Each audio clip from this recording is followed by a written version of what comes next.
em seus lares o programa Quarta Dimensão na rede tvm.com.br, o canal da maior e melhor cobertura local. 4 de dezembro de 2015, 17 horas. Olho não viu, ouvido não o escutou, nem subiu ao coração do homem tudo que Deus preparou para aqueles que o amam. 1 Coríntios 2, versículo 9. Toda a nossa sabedoria é incapaz de imaginar as maravilhas que estão reservadas aos espíritos quando chegarem lá. Nesta peregrinação eterna, quando nós despertarmos para a verdade, nós vamos ver maravilhas. O Pai Celestial é Deus criativo. Ele vai nos assombrar com revelações cada vez mais preciosas e surpreendentes. Registramos a presença bem-vinda dos nossos amigos Stefan e João Luiz, com eles na técnica.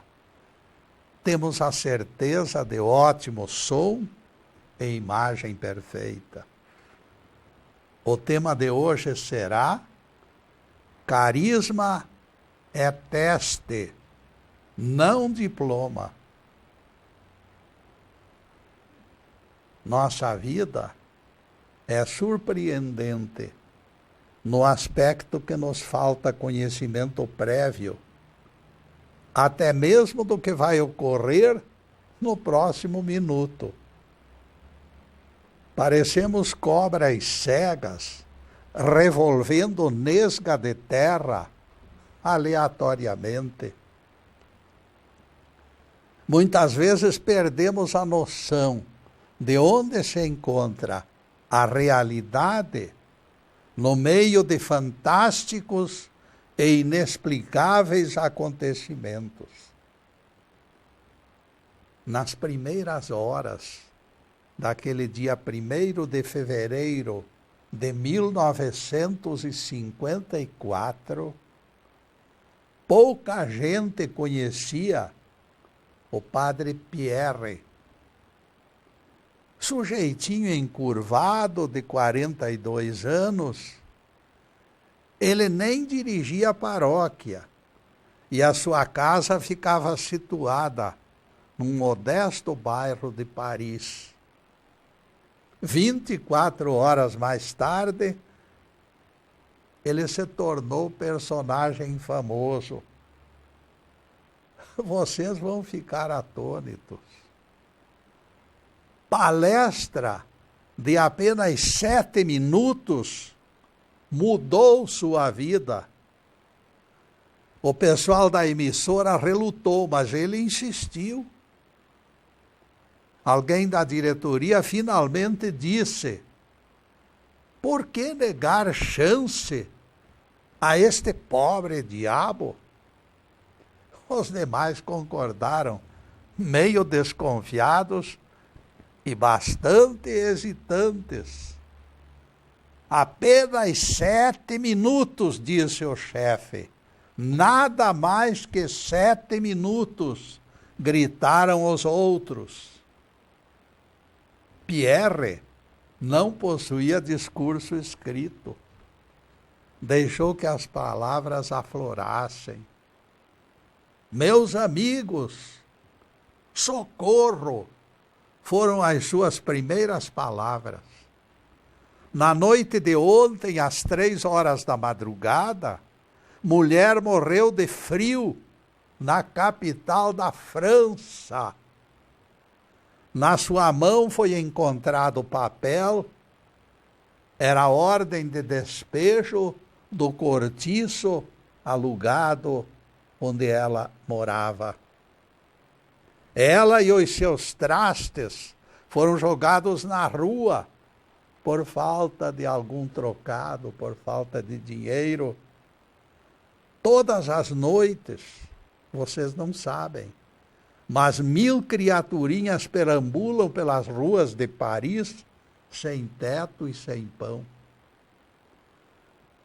Algumas estão quase nuas, expostas ao frio do inverno. Alguém de vocês aceita silenciar diante de tanto sofrimento? Eu não estou pedindo, meus amigos, eu estou implorando, exclamou Pierre.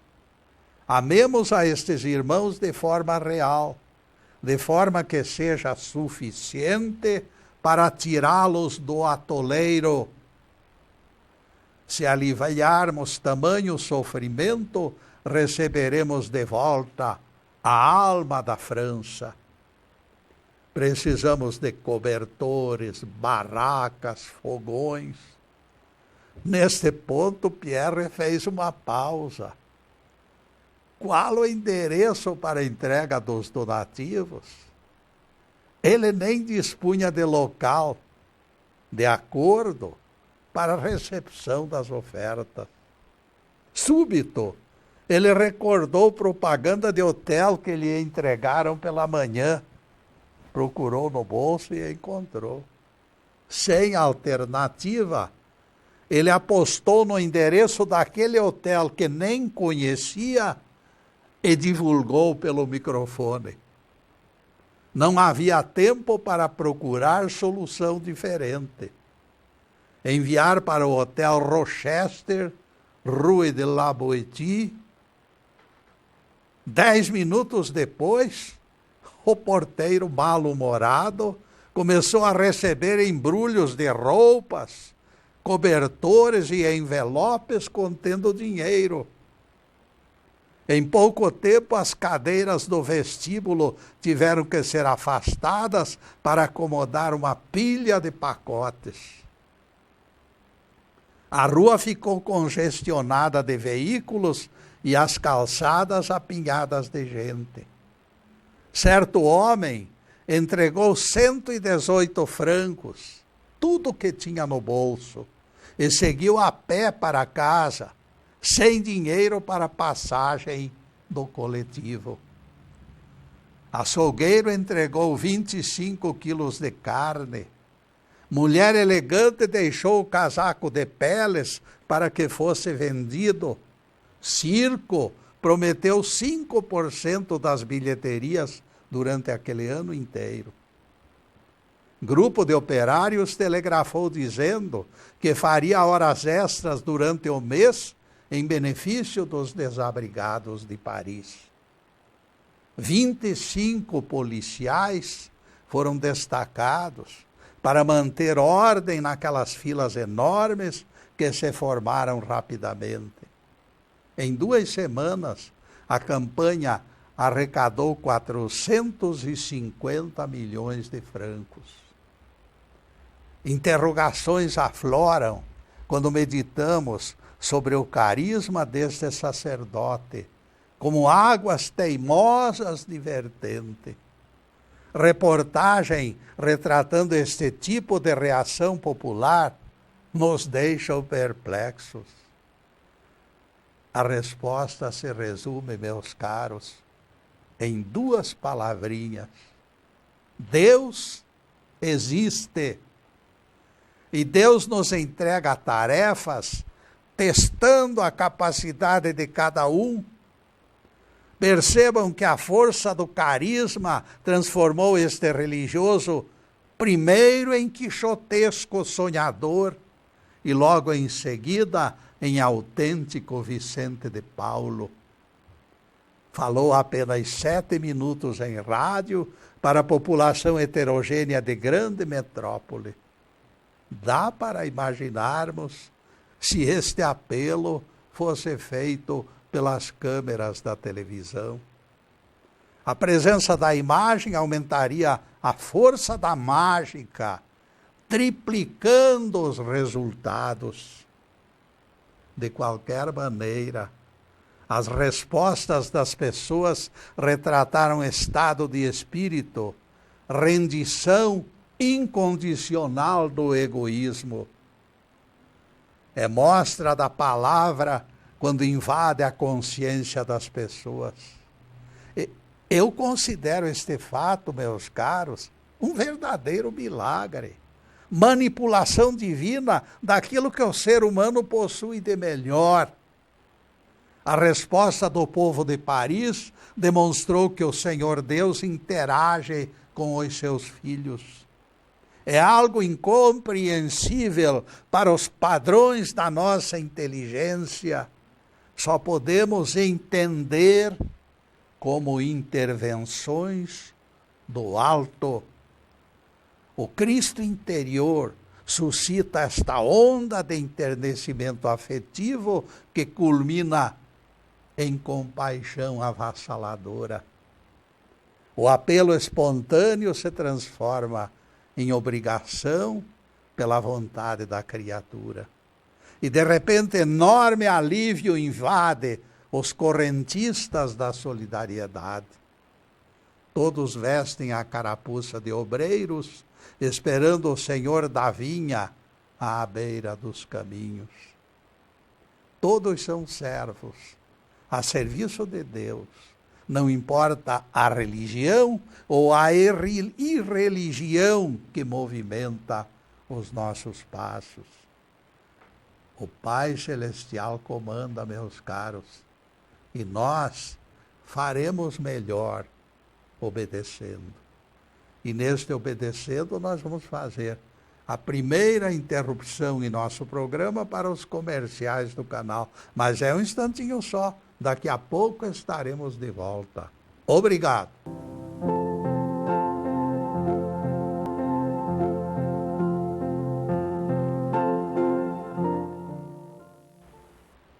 E já estamos no segundo bloco do programa Quarta Dimensão. E por gentileza do Stefan, o nosso site já está na telinha. E nós convidamos vocês para acessá-lo. E não esqueçam também das nossas palestras no YouTube. Dia e noite à disposição de vocês. É só dar vontade e acessar a internet e estão lá algumas palestras nossas. E agora a continuação do tema. Carisma é teste, não diploma. O caso do Padre Pierre nos permite entendermos que o carisma é uma ferramenta disponível para empréstimo, veja só, no depósito divino. Assim como a loja de ferramentas mantém estoque de enxadas, foices, serrotes, verrumas, os anjos têm suas ofertas. Quando alguém manifesta fervor e disciplina, a força da graça concretiza o munus. O Pai Celestial empresta a ferramenta e o servo realiza o prodígio. Porque o Pai Celestial é poderoso. Tudo se movimenta pelo poder universal, todavia. Eu tenho a força. É o grito de Deus. Atrás deste grito não está o poder do homem, mas sim exclusivamente o poder do Altíssimo. O idioma grego, usado na maioria dos evangelhos, disponibiliza a palavra dinamis para designar as obras de Jesus. Dinamis. Dinamis significa força sobrenatural, divina. Lembramos que Jesus sempre foi bastante claro. É o Pai que realiza as obras que eu faço. Vocês nunca viram Jesus se dizendo autor daquelas obras. É Deus dentro de Jesus que as concretizava. Jesus era o instrumento. Até o nosso Rabi, meus caros, imaginem só, requisitava ferramentas no depósito divino. A presença de Deus é maior do que sonha a nossa vã filosofia. O dedo do Altíssimo também define vocações profanas, vocês não se iludam. Muita gente estufada de orgulho não entende que ele sozinho estaria perdido. Usaremos um exemplo ao acaso, aleatoriamente, buscando alguém cuja ascensão prodigiosa se encontrava fora das leis de probabilidades. Nossa personagem ultrapassa todos os parâmetros. Sarah Bernard, atriz em evidência durante mais de 60 anos, é exemplo clássico de quem escolheu a ferramenta adequada. Que ela foi gênio, ninguém se atreveria a contestar, mas ela excedeu as expectativas. Ela foi além. Ela própria aceitava o fato que era a maior das atrizes, com igual naturalidade com que Vitória se dizia a rainha da Inglaterra. Em sua primeira visita à América, quando as multidões chegaram ao delírio com sua presença, repórter comentou: nem Dom Pedro II do Brasil foi recebido em Nova York com tamanha festa. Verdade, observou Sarah Bernard, com displicência. Justifica-se, ele é apenas imperador. Vejam só. Ela tinha consciência de que estava sentada na cadeira da fama. Os detratores tentaram destruí-la. Cada palavra maldosa, porém, representava um tijolinho nos degraus da sua ascensão. Quando Deus promove alguém, meus caros, não adianta. Barreiras viram alavancas. Se Deus é por nós, quem será contra nós? E vejam que Sarah Bernard não era bonita. Seus olhos eram de gato, azuis como safira, quando estava bem-humorada. Quando zangada, tornavam-se sombrios como uma ardósia. Seus cabelos formavam um emaranhado louro avermelhado, crespos e rebeldes. Se Sarah Bernard não era uma beldade, porém, ela possuía o carisma de criar a ilusão da beleza. Representava de forma quase instintiva uma concentração admirável e um fervor que se aproximava do misticismo.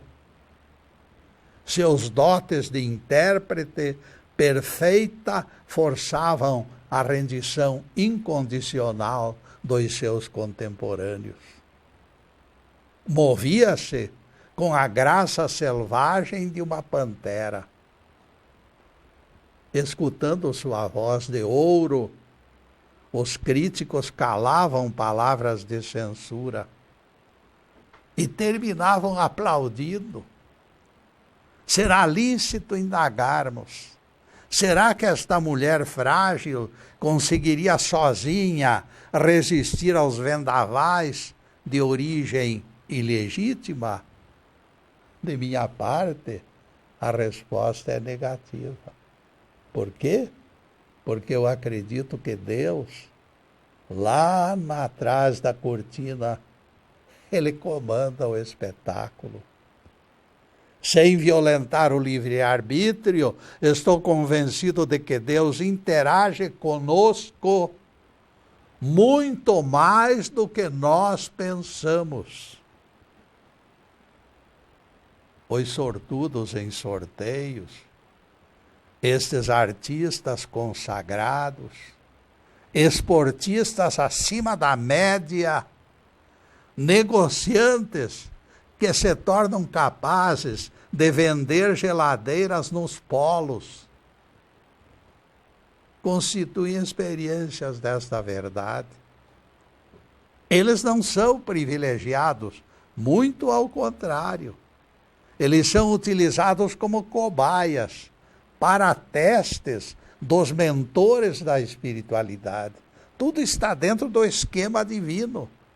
Deus está projetando, através da sua assistência constante, Ele está projetando aquilo que a sociedade humana necessita para progredir.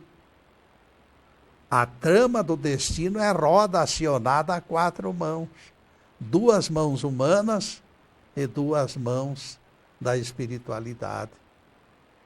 Todos se encontram inseridos numa equação para a determinação de resultados históricos. O Pai Eterno mede o desempenho através de inúmeras posições, como faz o técnico de um time de futebol. Ele vai revezando, ele vai mudando as posições para garantir que, na hora da maior empresa, seja colocado aquele elemento ideal para resistir e para combater e para alcançar resultado positivo. O Pai Eterno mede o desempenho, meus caros. Empurrãozinho daqui, empurrãozinho dali, e somos tangidos a realizar coisas até mesmo contra a nossa vontade. Tudo pode ser nosso em termos de transitória posse. Mesmo sabendo que nada é nosso, nos apossamos das coisas como o polvo de múltiplos braços. E aqui mora o perigo. O direito de propriedade é legítimo, apenas como garantia do bem-estar dos herdeiros. Porque nada nos pertence, nem esta mão, nem este braço, nem o corpo. Tudo pertence a Deus. Em termos de vida eterna, ninguém é dono de coisa alguma. O poeta Robert Frost, contemplando o lago certa vez, deixou escapar um desabafo. Deus permitiu que eu tomasse emprestado este lago por algum tempo. Percebam que o artista frisou o caráter provisório até da contemplação que Deus lhe permitia. Transitoriamente, ele fora beneficiado por aquela fonte de prazer. A pilha de preceitos que garantem o direito de propriedade perde o efeito no momento do desencarne. Terminada a parceria corpo-espírito, os vínculos desaparecem. Infelizmente, esta realidade vem sendo desprezada. Montanhas, vales, oceanos continuam sendo contabilizados por felizes proprietários como os seus patrimônios eternos. O homem mata os pássaros, os veados e os peixes, porque se julga dono deles, autorizado pelo Deus Criador. Suas terras, seus rios, suas lagoas. E neste ponto, meus caros, nós vamos fazer mais uma pequenina interrupção em nosso programa para os comerciais do canal, mas é um instantinho só. Daqui a pouco estaremos de volta. Obrigado.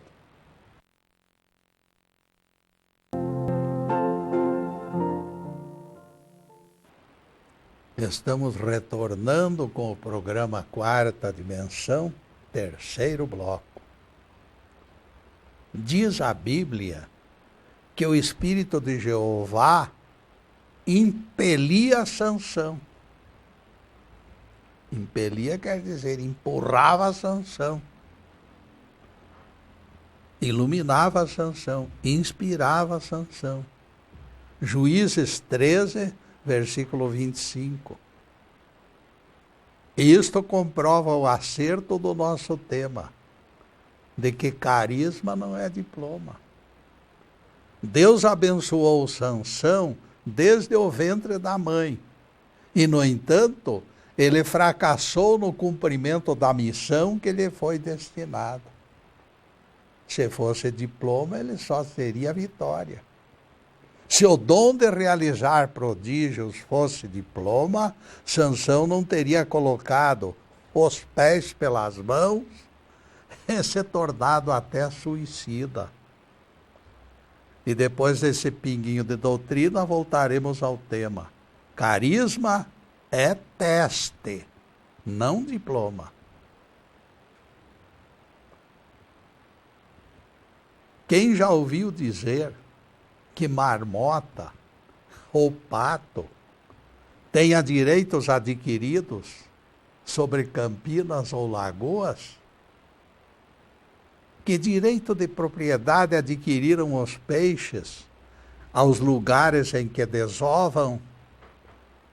Os pássaros onde fazem os ninhos, os ursos onde dormem nas tocas e as marmotas escondidas nas profundezas.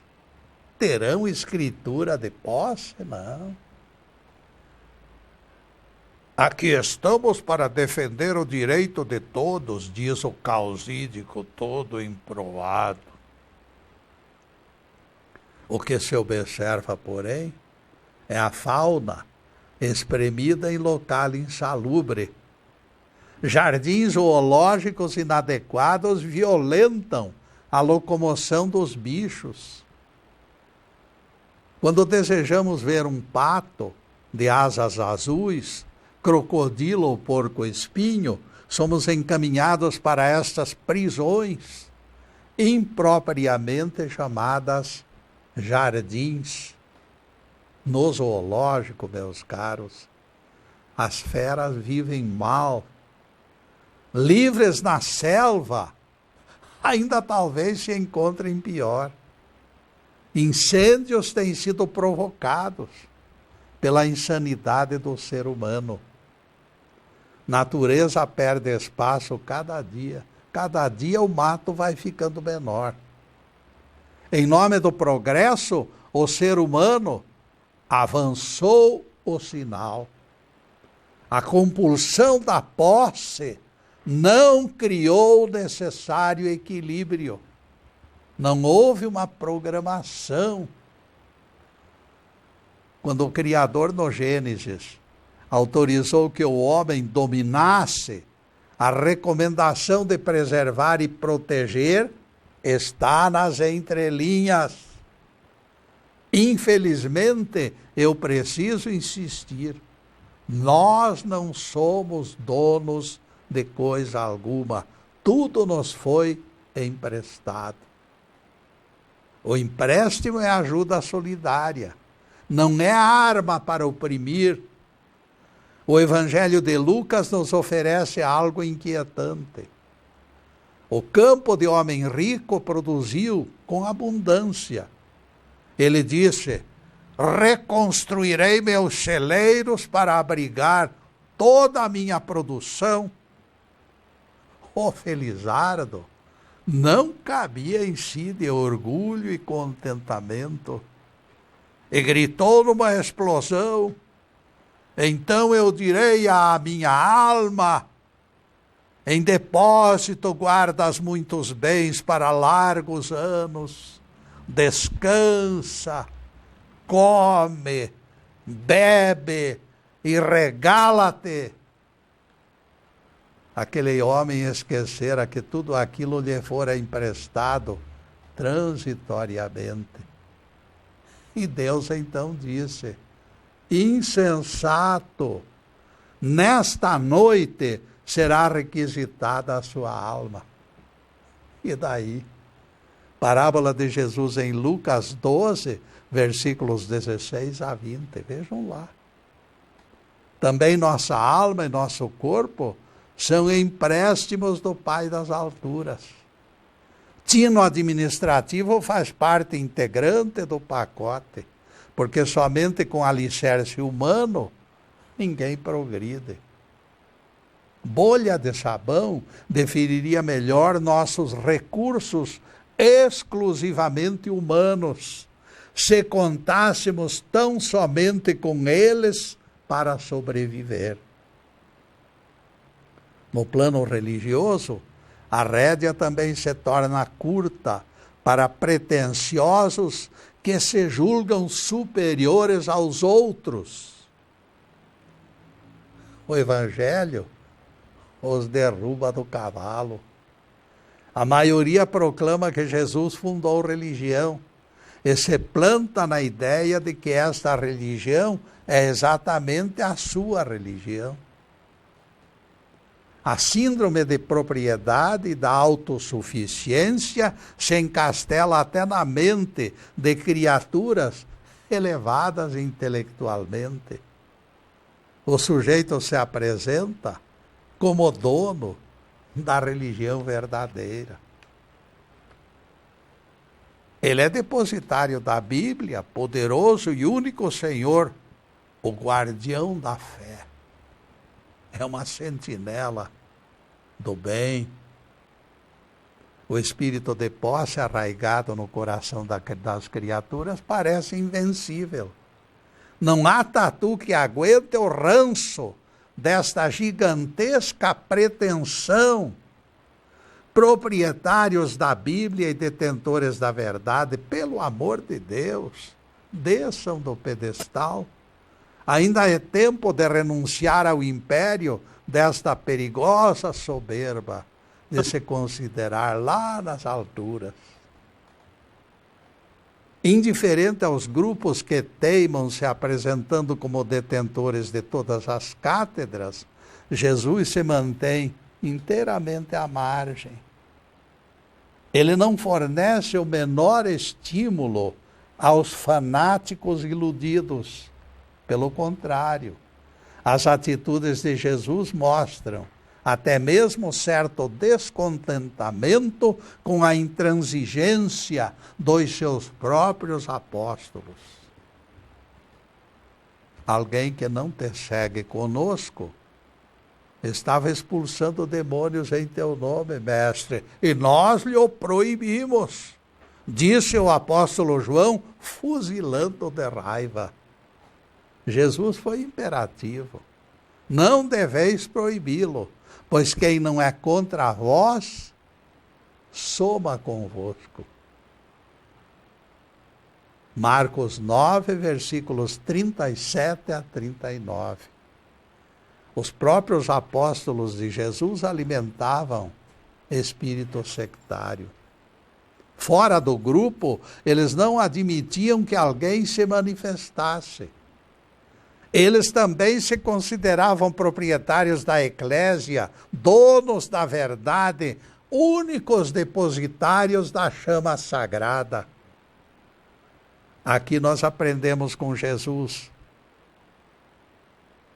Vejam só, nós aprendemos mais uma preciosa lição. Religião é fazer igualmente o bem e rejeitar o mal. O próprio Jesus ele não disse que o Cristo era o caminho. E o Cristo o que simboliza? O Cristo simboliza solidariedade e amor entre as criaturas humanas. Desde que alguém esteja fazendo algo bom, está somando com quem faz a mesma coisa. Não importam os símbolos, a denominação religiosa do discípulo. Se aquele irmão é muçulmano, budista ou católico, pouco importa. Ele está somando. E se ele está somando, ele está no caminho certo. O que vale é a integridade do homem, a sua justiça, a misericórdia revelada em seus atos e o espírito solidário. Na medida em que se exemplifique o bem, práticas rituais se tornam pertinentes. Se você está convicto de que a religião que pratica é boa, siga em frente. O que importa será nos encontrarmos de bem com Deus pelo esforço aplicado no cumprimento das suas leis e vivermos em paz com os nossos semelhantes.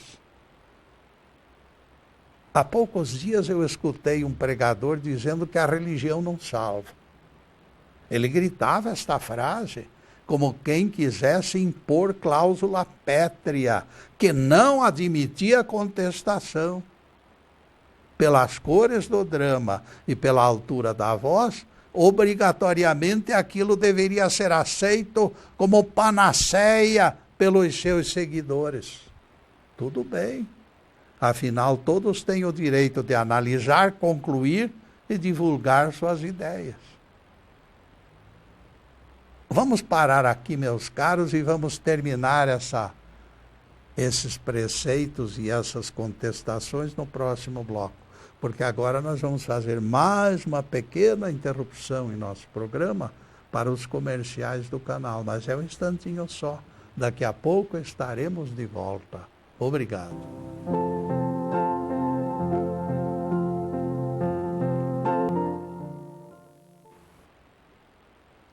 E atingimos o último bloco do programa Quarta Dimensão. E nunca esqueçam, à tarde de sexta-feira, a partir das 17 horas, é o momento deste nosso encontro. Na próxima sexta-feira, dia 11 de dezembro de 2015, abordaremos o tema Palavras na medida certa. Em seguida, os últimos questionamentos sobre o assunto de hoje. Carisma é teste, não diploma. Eu também faço parte daqueles que acreditam que a religião não salva. No entanto, os detalhes da exposição não me agradaram. Fiquei de pé atrás com os argumentos do expositor, porque os nossos caminhos são diferentes. De repente, o pregador enumerou bases que sustentam a ascensão aos céus.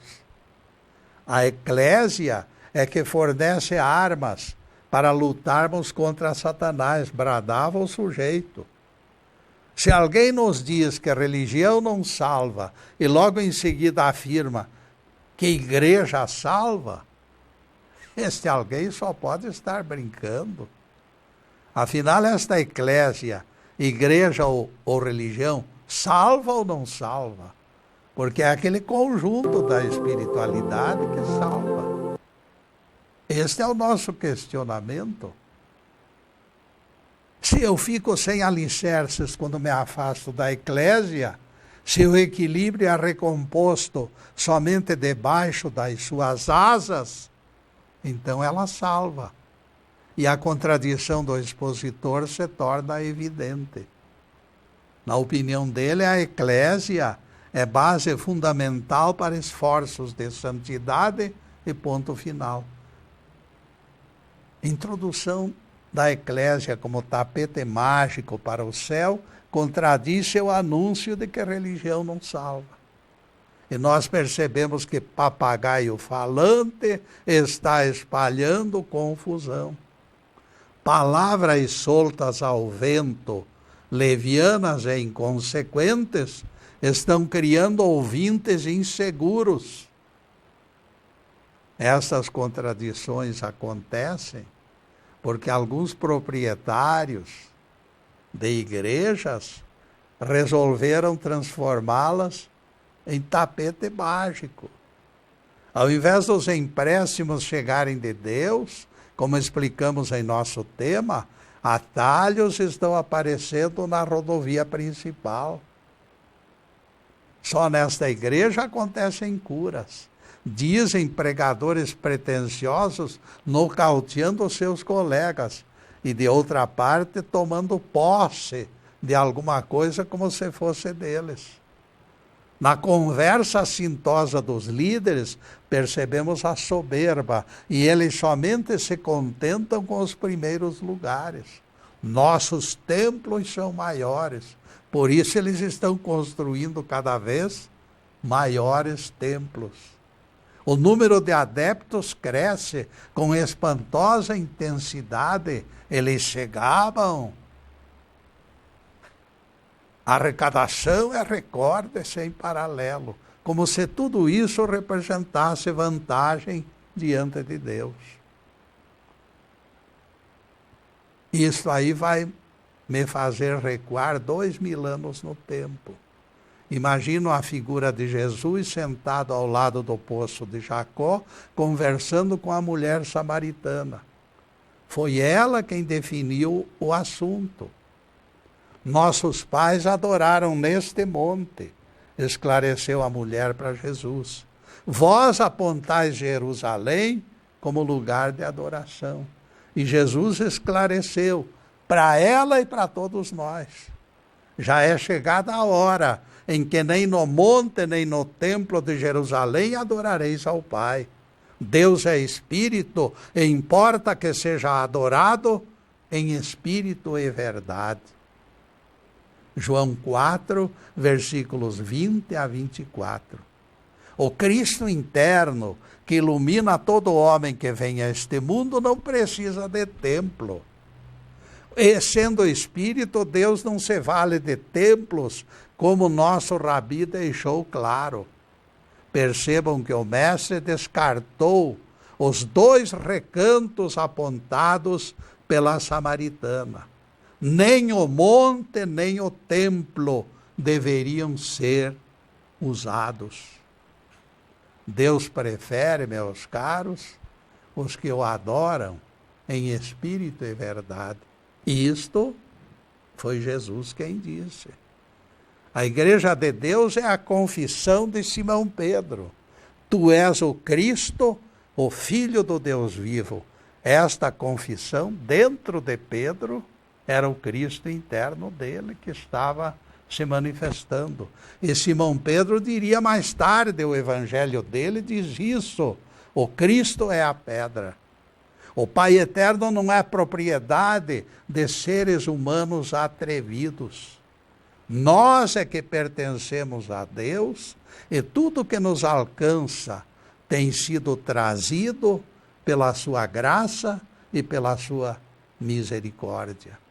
Espontaneamente, as forças divinas colocaram a luz do Cristo dentro de nós, como selo de garantia para a eternidade. O 4º evangelho aponta essa centelha divina dentro de nós, a luz que ilumina todo o homem que vem a este mundo, não importa a religião dele. João 1, versículo 9. A luz que nos ilumina foi o primeiro empréstimo do Pai Celestial, conforme diz a Bíblia. A luz do Cristo nos confortando desde o nosso nascimento. Ao invés de chorar, Time, a garotinha pequenina, deixava que as lágrimas virassem pedras frias e desconfortáveis em seu peito. Ela vira a cachorrinha Trilby morrer debaixo dos cascos daquela vaca e sabia que não esqueceria aquela cena para o resto da vida. Ela estaria sempre confrontada por aquele desgosto, por aquela amargura da sua cachorrinha ser esmagada no campo por uma vaca. Nunca mais a companheirinha viria ao seu encontro quando voltasse da escola. Jamais aquela bolinha peluda correria ao seu lado pelos caminhos sombreados da floresta. Não, aquilo não poderia estar acontecendo.